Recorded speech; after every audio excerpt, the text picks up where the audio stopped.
morning, Antwerp. I'm Clare Press, presenter of the Wardrobe Crisis podcast, all about sustainable fashion. And through that, over more than, I think it's 150 shows now, I've been able to interview many people from all over the world about how to make our industry more sustainable.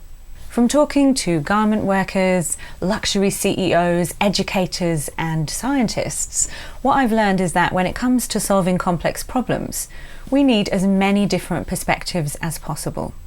And sustainability is certainly complex. So I'm delighted that I've been asked to say a few words on this as we begin this year's fashion talks. Now, you might have noticed that I'm not here or not there. I join you from Sydney, Australia.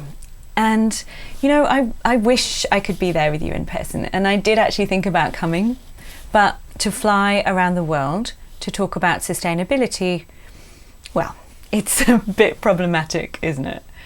No wonder people felt outraged when they heard about 400 private jets going to the COP26. Now, I'm not going to argue that world leaders didn't need to turn up to Glasgow in person, but it makes you think, doesn't it? What should we do differently to create a more equitable and sustainable fashion future? What could we give up in order to gain? However much we love to travel and meet face to face, the fact is I can do this from here. And we've all discovered over the last year that there are indeed alternative ways of connecting and working. Now, I'd like to ask you to cast your mind back to May of 2020, when an open letter to the fashion industry made global headlines. And it's since been signed by more than 700 people working in fashion. It came out of a series of Zoom meetings, and these were led by a brilliant Belgian, the designer Dries van Noten, along with Andrew Keith, who at the time was president of Lane Crawford.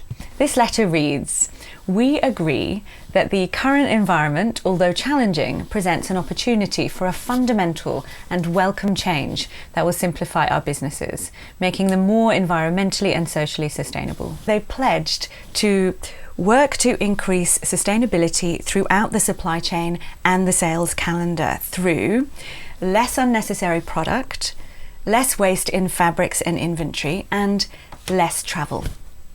Now fast forward, and it's hard to say how far things have progressed, right? Certainly the pandemic has forced less travel and it's changed fashion events, although potentially only temporarily. I think the pandemic also pushed some brands to produce less or differently. Meanwhile, the sustainability agenda, well, that just continues to inspire, especially the new generation of designers. I never meet any young designer who doesn't feel this way. They say the system is broken and they all out reject its social and environmental injustices. They are fed up with industry practices that see repeatedly some of the most vulnerable and marginalized in the fashion supply chain treated without dignity. That textile production continues to pollute water and soil, that we're cutting old growth forests to produce viscose, that we are trashing biodiversity. And young designers, they're increasingly saying, no, I do not want to work that way. I will not. And fair enough, right? They get it.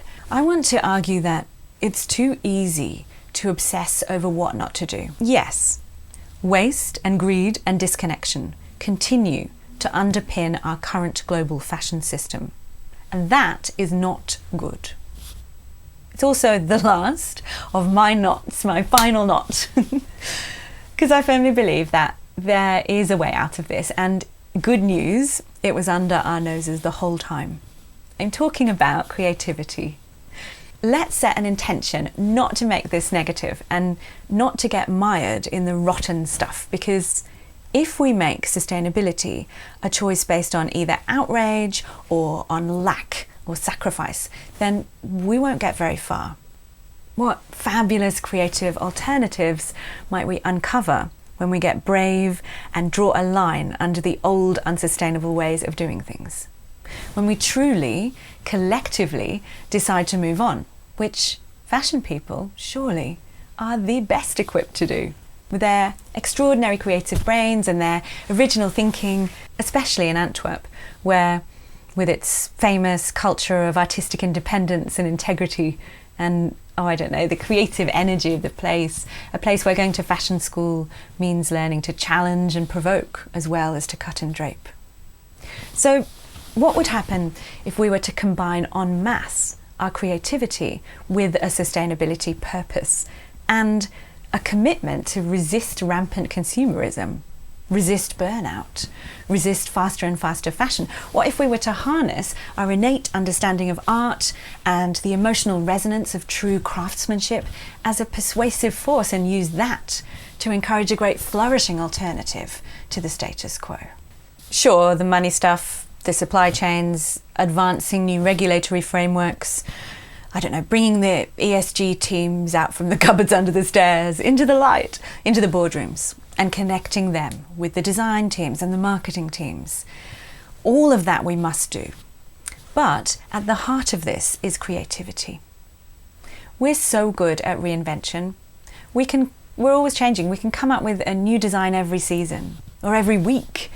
And yet, when you pull back and you look at the fashion system in which we operate and do these things, it's like there is our blind spot, the bit that doesn't evolve.